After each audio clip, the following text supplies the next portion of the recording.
Man ang hirap ng ano. Pinapahirapan talaga kami oh. Mga nagpapa-deliver ng bulaklak sa mga jowa nila, pero pagdating dito wala pala yung jowa nila. Magbubuk sa Lalamove, sa Grab.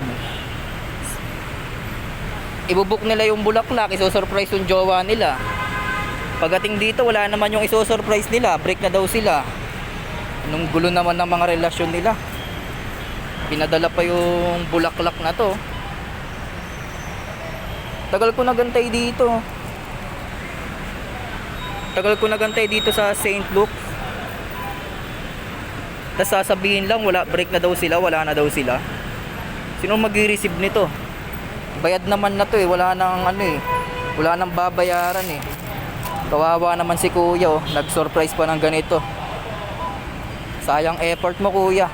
Nadamay pa ako sa effort mo. Saan ko kaya bibigay ito? Hindi ko naman pwede iuwi ito. Ano?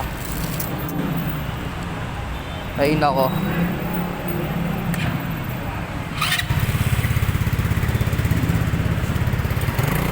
Grabe naman si ate. Break na agad. Kain na. Ang tagal ko nag-antay eh.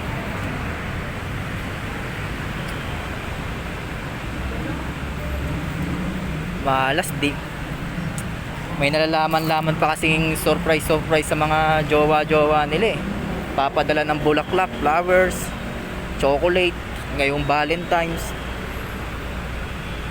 Ay nako, nadadamay patuloy kami mga delivery rider.